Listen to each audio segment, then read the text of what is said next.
So we all know the Super Daily event is fantastic, don't we? Also, I was able to update the spreadsheet that I did, the guide, the Super Daily event guide. I'll put a link to it in the description. It's just fixed because when I put it out, like in November, it was not fixed. Everything was a mess and there was stuff broken with it. So now it's all fixed. How do I know it's all fixed? You're surely using the Excel version of this, Rich. No, I'm actually using the Google Drive version of this. So this is where I've checked it because it was... yeah, it was a bit of a mess. The images and stuff were not kind of like put in correctly, but I fixed it. That's like one of the many jobs that I'm doing at the moment as I've got a bit more time on my hands to just improve some things. A lot of equipment's just arrived, so I have to do the new office setup next week. But what I wanted to do in this video is just give you a bit of perspective and hammer it home to people about the value of the Super Daily event. Things that you might not know about if you participate, what you'll get from it, especially considering the fact that in 312 days from now is going to be when the Cyber Weekend deals may end, but they may start. Let's work with 312. If we go into semantics with this, it becomes a little bit more of a tricky nature to it. What's so significant about that? Well, units, ladies and gentlemen.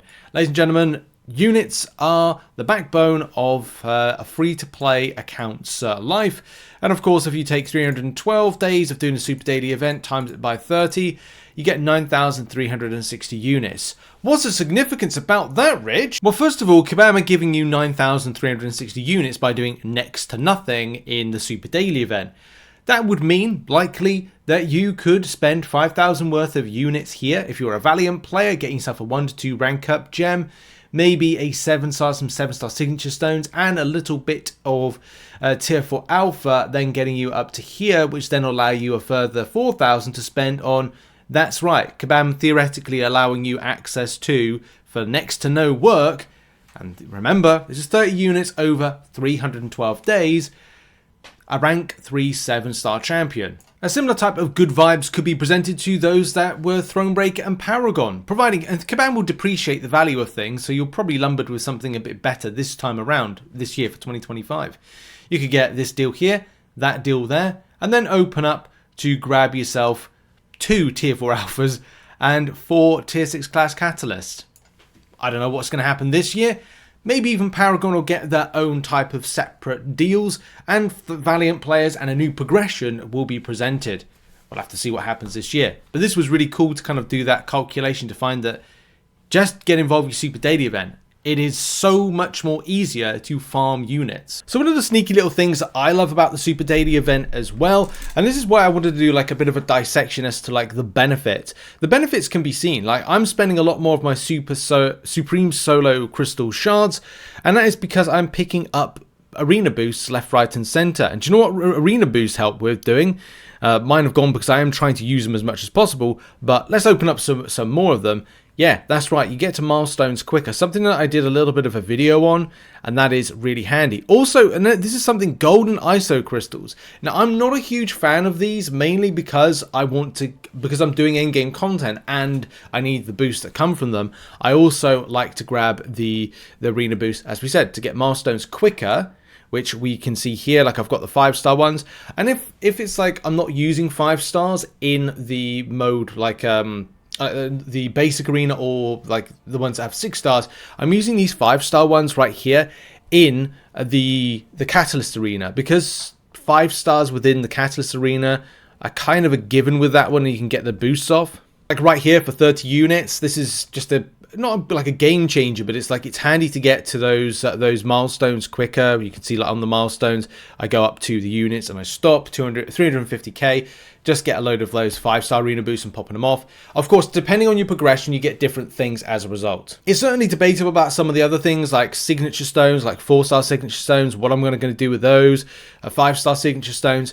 As I'm getting a lot more of those, it's handy to max signature champions. Max signature champions means that when you get a champion from the 4-star, 5-star crystal, whatever, you're going to get that max signature crystal more regularly. High spenders in the game will likely see this like all the time, a lot of these max signatures, but for non-spending players, you've got to try and find out where your acquisition could be as much as possible.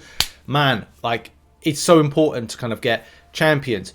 Just loads of shards. Doesn't matter if it's 4-star. Just get them. Just get them regularly. Get max signature champions. Get more shards. Get more shards. More progression. More starage chances of getting more shards to get like higher ones down the line. It's not like a sprint with MCOC. It's a marathon. So my revive and health potion situation is a little bit dire at the moment. However, one thing that is good and one thing that is bad about the Super Daily, the good side of things, is you're getting a level 2 revive and a level 5 health potion really easily, right? It's so easy to get that. Obviously, depending on the progression, you obviously get lesser health potions. But because of the acquisition element to it, it means that you could have... And here's where... it's good that you're getting it, but here's the bad side of things. Non-spending players of the game, like myself, aren't able to hold more than 20 revives. This means when special types of revive bundles come round, it's why I make the video each and every time, because it's important. Why? Well, you need revives if you're a bit of a scrub of the game. And let's face it, a lot of us are, including myself. You want to muddle through as much as possible, but you're also wanting to have as many revives as possible, especially when doing endgame content like Necropolis or anything Caban wants to throw at you. So, when it comes to the Super Daily, however, you can only hold 20 level 2 revives. Then after that point, you'll have 14 days to use them, which theoretically means that at one given time, you can use 34 revives and health potions before they start expiring because of the length of the day. Of course, that's not entirely correct, because there will be kind of like the fall off with the dates, because it's like, okay, well, I'll pick up one day, and so there could be more than 34, but we're draxing this and creating it very literally. If that was the case, it'd be like, oh, you know, you could have about 40, 50 revives just kind of waiting your stash, like falling off, but you'd have to be proactive every single day in order to grab them, or be stuck in said content, kind of reusing them as you go on a daily basis. Oh, one's expiring, I'll use that at revive, blah, blah, blah, blah, blah, blah, blah. Of course, there's more if you factor into the apothecary, but we're talking about the Super Daily here. Shards. There's a lot of shards. 7-star shards wise, like, I don't check these as much. Like, I'll just check in to go, am I doing a crystal opening this month? How many have I got? There's a lot. Especially if you factor into certain things like on a monthly basis. Like, if you are a Valiant player and you go, right, 750, isn't it, per day? 750 times this month, which is a 31-day month, is 23,250 shards just by doing absolutely just bare minimum. And even though that I've done some endgame content, it's still surprising to go like, okay, well, at some point I need to do a crystal opening. It won't be this month. It's like, but I'm up to 109,000. So I can imagine I'll be at to, like, what, in 10 days, it's 7,500 7-star shards being added into there. So, wow, okay, like, it's so much better than a lot of other places to farm. And the same thing when it comes to like Paragon as well. Paragon players, you know, you've got some good stuff. You get 136,875 over the course of a year. Of course, from like a monthly perspective, we're talking about like 31 days. Again, times 375, 11,625. So that's like nearly close to a 7-star just, well, it's not nearly, but splitting hairs here, but it's 3,375. You just got to find, and let's face it, there's endgame content and there's side quest based content that you're basically getting a 7-star a month. That's not too bad, is it? Here's a quick interesting fact about the ISO and gold within this on a daily basis. Now, I think that it will progress up, that it's like a lot more costly, but let's look at it from a very kind of like basic entry level of, hey, I've got 250k gold and 15 tier 6 ISO as a Valiant player. What will that get me? Where will I go? So if we go to champions, we go to 7 stars, and we load by the lowest levels, which is champions I've got to level up, some recent pulls. So let's go with Atuma, so to speak. Right, you can get with those, and I'm going to take smart search off. If I use those 15, which is 1, 2, 3, 4, 5, 6, 7, 8, 9, 10, 11, 12, 13, 14, and 15 right there. That's 5 levels, cost of 157,950 gold. So that gives you an idea of how far the ISO goes, but of course from a gold perspective, build that up to 250k, give or take there. So that's like 7 levels right there for like a level 1 type aspect. That's not entirely correct. Of course, the more levels you go up, the more costly it is for that. But at least gives you a bit of perspective of how far that goes on a daily basis. And of course, over a longer stretch of time, like a yearly basis, you're going to get a lot more gold. And in fact, if you are a Valiant player, you will have 91 gold over the course of 365 days. And if you're a Paragon player, 73 mil gold. If you're a Thronebreaker player, 54 million gold. And of course, Cavalier player, 43.8 million gold. There's a little bit more to that because you've got this kind of nice little rank up there. This is why I don't like Kabam are going in the same way that other games go. Like you have to go to a million places to collect a million things. It's all beneficial. Like if you go, the daily and go, okay, well I want to pick up some ISO or gold, then that's free. That's a daily gift. Go grab it. Nice. But it's just remembering to do that. The same way when it comes to the daily gold quest as well. Yes, you can auto fight it, but energy spend, isn't it? Yeah, so you can grab a further 8 by there to kind of top up to your 15. So there's a lot more, isn't it? Obviously, depending on progression. Now, I like the free Valiant crystals or free progression crystals that Kabam give out. It's always debatable, again, because it's RNG, what the value is to actually get back from it. Energy refills wise, I go through times when I would have loved to have collected these like 5 a day, because I think it was possible to do 5 a day as opposed to the 4, especially when there's, look, I'm happy to see that energy refill. I need that because I'm going to be doing Thronebreaker difficulty at some stage. I'm focusing my attention on the Necropolis, so I haven't really kind of like touched any kind of monthly content, which I think is good. Have an easygoing month and then focus. What is being in Necropolis easygoing?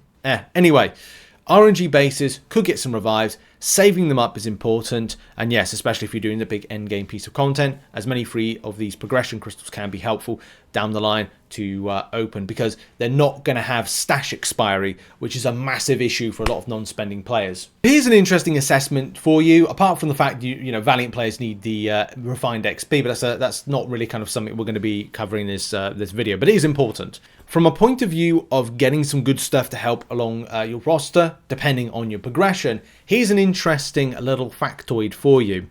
On the tier 6 class catalyst fragments, which of course you get 3, and the volume is at 5% per time, that, as we know, all adds up. With it all adding up, you get the chance of 164 tier 6 class catalysts. What does that mean in the greater scheme of things? Well, unfortunately, you only get 11.5 opportunities for a tier 4 alpha, but if Kabam were going to ever do a like more volume of tier 4 alpha, and you focused on a tier 6 class catalyst, you would have the opportunity to rank 32 7 stars in a year. That is pretty impressive. But of course, as we did say, you don't get the volume of tier 4 alpha to match it, and if you got that, then that would be good. However, a lot of people, especially Valiant players, are going to go, I mean, I started in November switching it up. I went Titan Crystals for a while, but then realized because I was like going for RNG, I thought, why am I doing this? And then switched it up for tier 4 alpha, mainly because I want to improve my 7-star rank 3 roster. And I've done pretty well so far, and I've done a lot of the content, and I've still got a little bit more to do, like a couple more Necropolis runs and 9.1, and I'm pretty much up to date with everybody, except I didn't invest highly into the banquet event, which we'll see this year what the benefits are to getting a tier 7 basic, but also catching up with the volume of tier 4 alpha and the extent of content I've still yet to do. But depending on choice, whether or not you're a Valiant, Paragon player, Thronebreaker and Cavalier, you do have a nice kind of like baseline in of some of these fantastic rewards over the course of 1 year, better than the 22-hour solo events. In theory, most of it, like, it's a 90% kind of like W. Like, it's probably one of the best things Kabam have ever put in recent years. I mean, the Valiant jump up alone is well worth the grind to do, because with the extent of the 11.5 of the tier 4 alpha that you can get over the course of the year, coupled with the choice of the tier 6 class catalyst from the kind of the lower choice selector, you can get yourself for free nearly 4 rank 3 7 stars. as I said, if Kabam were going to up, and this is something that I do want to end the video on, Kabam did say that at some stage the Super Daily event would see a buff in the early part of the year. We still don't know when, and I think there's a lot of stuff Kabam are going to like hold off for maybe the end of January live stream, but I'm excited to find out when things are going to be ramped up with this, because it's still good at this moment in time by doing next to nothing. But with the depreciation of the tier 4 alpha, the emergence of the tier 7 basic, and the possibility of kind of a very busy year for what could be a new progression, there's a good opportunity for it to be buffed up. But where will it be buffed up? Because there's a lot of things that still work out as relatively, you know, good and fine. Like, this is why I wanted to make a video to go like, if you like, please never miss this is why, and maybe this is the title of the video, this is why you should never miss a day of the Super Daily event, and why it's so brilliant for low effort. And this number here for units, everybody gets it. Like, it's so important over the course of the year to grab that. Even if you don't spend your units, cool. Save it for Cyber Weekend. I'd say save it for Cyber Weekend. Don't spend it for July 4th deals, because depreciation will happen, and you'll be able to get more for your unit spread than how the July 4th deals are normally done. But we'll have to see. Like, I may be wrong with that particular like opinion and thought. It's been the case that I've been correct on that thought for the last few years, but we'll have to see how Kabam devalue certain premium items like tier 4 alpha, how they lumber it into different progressions, and where the tier 7 basic comes in, because it's not just about Valiant. That trickles down to other players' lower progressions. When you're lumbered in with other types of higher progressions, Kabam want you to go up. So therefore, you will get an opportunity as a Thronebreaker player, Cavalier player, whatever, to get yourself some really decent meta rewards that will be able to catapult you through content, or have a jump the progression type element to it. So Kabam are helping in a degree. We'll have to see how much more as the event gets changed, if Kabam are going to change it. But they did say they would do. Anyway, thanks very much for watching this video. What are your thoughts on the Super Daily event? How good is it, by the way? It's really positive as I bling the Google Drive thing. Anyway, thanks for watching. That was me blinging, by the way, if you heard that. Bling. And I'll see you in the next one. Bye-bye.